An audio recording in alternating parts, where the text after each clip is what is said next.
on there. So that budget is all spent, but everything else in there is really in line percentage-wise based on what work staff are in those specific areas. The bottom or the middle box in there is sorted by object, so this is literally salaries, benefits, purchase services, non-capital objects, capital objects, then insurances and other objects.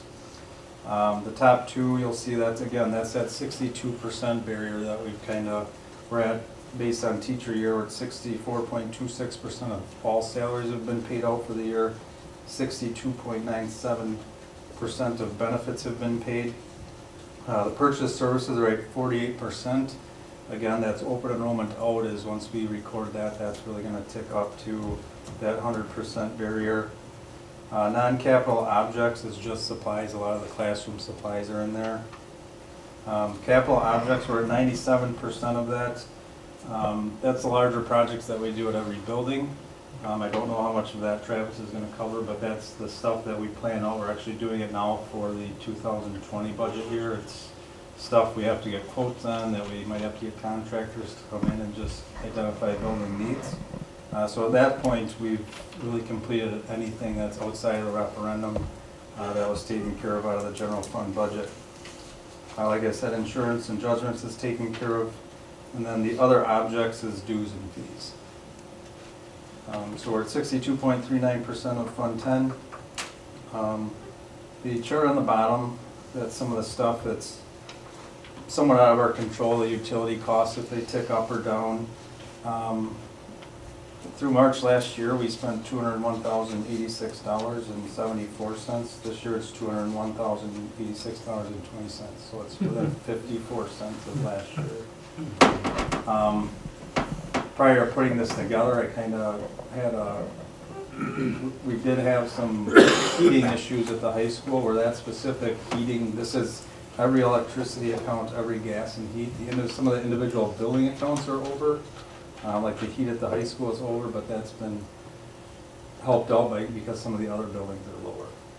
But I did put a note in there that we budgeted a 5.4% increase. It still is possible we end up spending more than we did last year, even though through March we're really in line with last year. So we will take a look at where we're at and then adjust accordingly for next year based on all of these uses. But so far everything as a whole in utilities looks pretty good. The next page is special education. This is what we'll kind of notice that we've ticked up from the original budget. Compared to last year, $123,400 more in spending in special education for the same 9 months. That's an 11% increase over the first 9 months of the year. But there's a note in there that there's a portion of that was budgeted. We budgeted for a 5.5% increase. So based on student needs, we have doubled spending there in terms of how much we plan to increase it. As I noted, it's almost exclusively related to additional salary and benefits as the program has dictated more student service needs. The expenditure total of $1,209,000 through March 31st is 62.3% of our 2019 budget. So again, that's in line with the percentage, but it is more than last year. If you look at the graph on the right, we had spent 58.9% of our special ed budget through March of last year, and this year we're at 62.3%. We will look to utilize some federal grant carryover funds that are available. It could depend on how the rest of Fund 10 shakes out, if we need to grab a little bit more of those funds to just make the bottom line in Fund 10 look a little bit better. The tough part with that is that for when you use the federal dollars, you cannot get aid on things that you use aid to pay for. So using federal flow-through is the title of the budget. So if you use flow-through to cover something, you do not get aid back. So now the formula for the state of Wisconsin, they're looking at getting up to about 30% back the following school year in something called categorical aid. So, well, and our flow-through is starting to come out because, like I said, we have had large chunks, even chunks outside of teacher needs. There are some student needs that are just requiring education outside of our buildings. Yeah, so at the next board meeting, we're actually bringing some contracts for services outside of even CISA support for special needs, where they just can't find a program. The local least restrictive environment of Mayville is not appropriate, so then you go to the next level, not appropriate. Well, you gotta do whatever it takes, is what it comes down to. So we'll be bringing some of those actual, say, contracts, we'll be bringing those contracts for the board to approve for the 2019-20 school year at the next meeting. So special ed really takes a hit as far as you'll see some of the increases when we get to like the summation on the last page. Looking at the revenues, 83% of our Fund 10 revenues comes from general state aid and taxes. Since the general state aid and local property taxes are controlled by state legislators, there is no variation between the budget and actual amounts. So there won't be any increase or decrease there. We will receive $6.3 million in general aid. It's about $22,000 more than last year, and $4,336,897 in Fund 10 property tax revenue, which is actually $354,000 less than last year. So there's a little bit of hit of revenue there. To date, the district has received 61.6% of its budgeted revenues. This is in line with last year's percentage of 62.5%. So there's no worries there. The next page is kind of just a summary. At this point, there are no plans to do any budget revisions with DPI. Nothing sticks out enough to do it. The summary, I'm actually just going to read the entire thing. The overall spending is at 62.4% of the Fund 10 budget and 62.3% of Fund 27 budget. Those percentages are in line with where you can be expected this time of year. We have spent $385,113 more compared to the same time last year. A note of around $100,000 is grant-related expenses, so we will actually receive money back for that. Some of that safety grant stuff, and there's a few other grants in there. So we really, at this point, once you factor in, we're getting money back. Well, we spent about $285,000 more compared to last year, and that's a 3.3% increase. Our budget did call for a 1.2% increase. I did note there are some accounts that may experience some budget savings. At this point, we have spent less on high school substitute teachers this year. Our textbook budget has not been fully utilized, and at this point there are no plans to use it. Our professional development also may have some savings. And then our Fund 10 interest revenue will likely come in at $20,000 more than was in the budget. It's a combination of strategically putting money in the LGIP over our bank and the fact that interest rates have gone up. I strategically lowered the interest rate last year simply because we have used fund balance a little bit, so our cash on hand has been less compared to prior years, but the interest rate has gone up to make up for it. So at this point, the range of the 2019 budget, or 2019 actual deficit, could range from $130,000 to $175,000. The approved budget in October was at $125,000 deficit. In the coming weeks, we will continue to review the 2020 budget. We will forecast where 2019 may actually end up. We will have one more month of actual spending figures and ideas on what remains outstanding. And we will continue to be mindful of those increases and factor them in when we have operational expenses that may arise.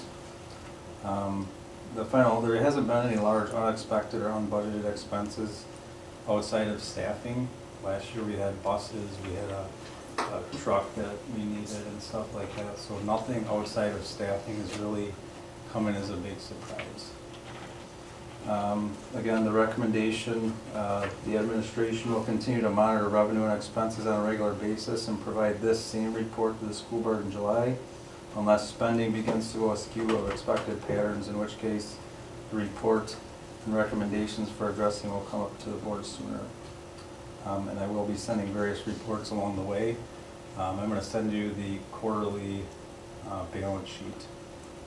I did send it at the very end of March. I'll actually send it as of April 30th then, so you guys can see where all the balance sheet balances are at. And I do have a quick note on there for the 2020 budget update. We've been working on this since January, so we really have the staffing kind of nailed down to this point, you know, based on, obviously, kids' needs can still change. Expenses by each building are locked in at this point. They can still change, but we've gone out time and time again to see if they need to be changed, and at this point, nothing's come up. There are some variables, obviously, with where our enrollment is. That's literally our kids in the seats, and then open enrollment in and out can always change. We discussed at admin meeting this morning that we're kind of going to do a self-count this week on kids that are in seats, and then factor in kids that might be moving out of the district knowingly.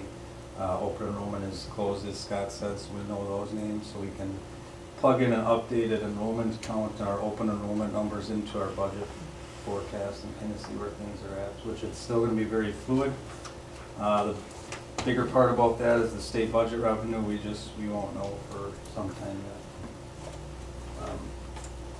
So I think, so Mariah and I are gonna go scrub our budget, one more round, just the two of us looking at just each line by line. We looked at some of it earlier today, saw some things that look very positive as far as some savings go.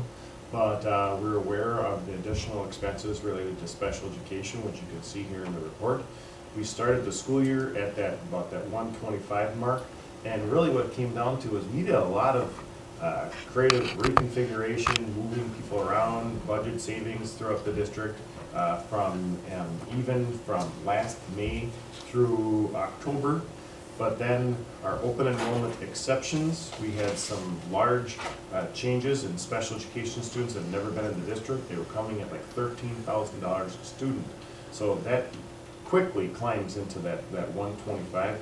We probably would have been like, we thought we were nailed. We thought we had it, and then it had those changes. So it's, when you're talking about $13 million, it's a very small percent. And we really like to have it exactly right where we want it. So really, so from then until now, we've had an adventure with some additional special education expenses, but we still believe we're going to be right about where the budget was built. That's what I think is going to happen overall. And then for next year, the 1920, when we've talked about staffing and making adjustments and some of the reductions that you're like final approval tonight, that's to make up for that dollar amount is the deal. So our goal is to not present a continual 130 deficit, so year after year. So we made changes in staffing strategically to cover that. At the same time, looking at additional special education expenses and student services expenses. So there'll be some newer contracts that are coming up that, like an increase in nursing services, well, that's based upon student needs. An interest in psych, that's based upon student needs. So while we have some reductions here, we have, based upon student needs, some increases that are coming. And we've got it. I think we're in a good place overall. And it was nice to see the open enrollment numbers where they were added the official window. So we're doing a head count again. So Janet and the secretaries did a nice job of navigating the third Friday count audit. So every couple of years, probably once every 3 years, is a membership audit. They kind of do it by region. So I believe we were off by a student in the membership audit, not even one. Okay, good. Originally it was talking about, I heard, like a student outside of the school district that maybe didn't get counted right. So perfect, no changes. Nope. Awesome. So, but even with all of that, if you talk to the building principals about the amount of change since the January count, tons. So we need to do one more round of counts. And for us, the strange part with the budget here in Mayville and what state funding is all about, so if we decline, we actually get more money. In this scenario, we don't want to decline, we want to stabilize. With some of the movement that you see in the open enrollment tonight, those students were our students, they're now open enrollment in, so we count them as far as how we staff the building, but they're not in the third grade count. So we get the automatic funds that are associated with them, but they don't count in third grade account, which means we're probably declining more than we thought. Which hopefully means more money, but yeah. An example would be kids going here, they move to Oregon and look enrollment, so you take your decline in enrollment, but the kids Still, So we get the actual straight cash for the student, plus we get the the declining enrollment exemption, which possibly results in more revenue. Head scratcher, but that's the way school finance works. So we're going to review all these numbers, and before, in the month of June, most likely, because we're gonna take the time to do the count now. And then there's a lot of things coming on the May 20th board meeting, so probably that first board meeting in June will give you another updated enrollment count. What does it mean to the revenue limit worksheet projections that we have? So that'll be as good as it gets until we go through registration, we open the doors in the month of September. That's kind of the last round of doing the count. So, thanks, Ray. Right, for your chart for your object-based analysis for your salaries and benefits, I know it might not sound like a lot, but it is when you consider the amount of salaries and benefits, showing about a 1.25%, 1.29% actually, and discrepancy between salaries and benefits. You know if we're gonna be over on those for the year? Or which one would go over, or are they gonna bump some of the the other? salaries, because we have added some staff. We have added, so that's where the ads are, but, Some of okay, them also, so I'm trying to figure out, because usually those two lines do correlate very well, so. Somebody signs up, okay, so we Oh. budgeted for single plans and they Yeah. take family. Or somebody was family, they go to single. Those are the kind of variables that Okay. happen behind the Those were the scenes. variables. or if there's a new hire that took a family. and- Right, so what we have in, like tonight, you'll see, and contracts being approved for teachers, Sure. you'll see all those are filled in a couple vacancies. Okay. So then we build for the vacancies, we typically try to build with family plan, I'm looking at Ryan. So just to be, kind of being conservative. And sometimes we score then, and, I mean, either way, the benefits, this is what they're entitled to. So welcome to Mayville School District, and so you have the option of these benefits, which, what are you selecting? We still keep cash in lieu, because frankly, cash in lieu is a savings to the district when people take it. A lot of districts are phasing that out. We have phased out some of it. So as we're requiring more employee contributions to benefits, the cash in lieu is going down to be competitive. So that's why that May 15th is important to us. So we find out how to build this budget and what kind of changes are going to occur there. So the way we have it is that if someone is on a family plan and they switch to the high deductible plan with an HSA, it's a wash for us because we're requiring more contributions from them if they stay with the richer benefit, I call it, the 2-4. And if it's single, same exact thing. So those, we strategically have those about a wash. It would just be anybody changing from single to family would be the big thing for us that we have to account for. So that's why the salaries and benefits aren't necessarily alignment, because people make changes in it. Sure. And actually, I know specifically from budget documents who some of those individuals are. Okay. So, Just one. Well, and the benefit on that HSA thing is your one, it's really what plan are you using, because how is our usage rate? it even, You want them on the high deductible. right, For the even following special year. education budget though, gets skewed based upon benefits. Correct. Because we hire someone in the position, that person before was single, the new one is now family, there. The special education cost went up. Questions? Good report, Ryan. Thank you. Yeah, Travis, we actually have the capital maintenance. Travis.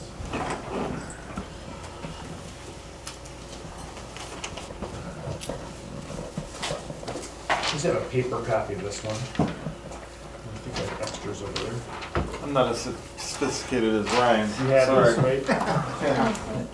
I couldn't talk about building the grounds, I can tell you You that. talk to this doctor. That one I can't talk about. Okay, so tonight I just want to go over, it's kind of a preliminary 2019-2020 capital maintenance needs, I guess. And this year it's kind of we're looking at the bare bones because we really want to look at saving as much money as possible for the front of the high school. So, because the front of the high school is in some serious need of repair, concrete, blacktop, that kind of thing. So, we'll just start at the top. Concrete throughout the district, middle school, has a lot of concrete needs, a lot of busted up sidewalks. So we've budgeted $10,000 for there. A new line on here is the B&G Director miscellaneous account. These are for things that we may not necessarily need to go out to bid for, but just minor fixes that are like under $1,000 that we just want to put on a list and know that we're going to accomplish. But they are serious needs, but there just might be a something that we really don't need to, get three contractors to bid on. Just it's kind of more of a fun that we can just fix things as needed. For some that could just be simple. So it's on the back page of this. So I've Yeah, made the copies. I made it back to back. Yeah, So the on the list back- is on the back. On the back page, there's a section there that says Travis is 10,000 in discretionary for smaller cost projects, $1,000 or less. So those could just be for supplies. So a lot of like, what is the summer crew gonna do this summer? So Travis is planning on a smaller crew. So I think I heard today 12 Yes. individuals this summer. So officially, middle school and Parkview referendum related are complete. They're really working on, and you'll see in the presentation a little bit, the scope is really hunkered down. They've made so much progress. So our crews can focus on those two buildings as the high school gets wrapped up, and then in the month of August, they'll come and prepare that building to get it ready to go. So on the back here, these are small things. A lot of it would be more supplies. So Travis will be working with the building principals and myself to articulate that. And rather than having it be in this larger list, we thought we would just pull that out. One thing, Travis, so we are carrying the same dollar amount as we had for the 2019-20 school year. Earlier, we had committed to saying, you know what, just because there aren't a lot of there's no extra accounts just sitting around. Budgets are tight in schools. So one of the things we talked about when it came to the facilities is that we would kind of do it in phases. So what you see is that we've got about half of it we're looking at doing this summer, the other half conservative. So it's $150,000 for the overall. That includes the 10 of miscellaneous. And then on the bottom, there's $37,000 for when something happens unexpected throughout the school year. Because we want to make sure that that doesn't carve into the $150,000 that we're trying to commit to projects. So just wanted to make sure to put that out there when you're, so keep going, Travis. Okay. Yeah. I'll let you talk. All right, so we do have some extensive roof repairs. Well, of course, especially at the high school, which we're going to cover a little later in the add-on to the scope to the referendum. So that we'll take care of that. There is some at Parkview that need to be addressed as well. As far as roofing, but I'm looking into seeing if we can identify if some of those roof repairs can be covered under insurance due to storm damage. So I'm investigating that currently. The other thing is we need storage, and we're looking at a storage shed, which I think there's been a lot of talk about here recently. So there is some money, some estimates that we'll be putting together for that as well. But there again, that's probably going to be put off until we're in a better situation and the high school's done. Yeah, right. So- The site is all done, everything's all cleaned up. And the thing is, we do have items on here that have come up before, and we save them because we think they're important. So storage for the district has been a major topic of discussion since the time I started here. And so then we want to start, the good news is that this very, very long list is a lot smaller than it used to be. So we've been successful with that. So now we get to say, okay, well maybe in 2021, we'll get to that pole shed, Okay. And then of course the next line item is the cost to complete the Mayville High School renovations. It's just like we were just talking about. This is kind of to finish up the front or whatever things we can't get covered under the referendum. These are dollars that we want to set aside to help try to complete those projects. Just the stratification fans in the gym. Those, of course, are going to help with the comfortability of the gym. We're gonna start moving air around to help it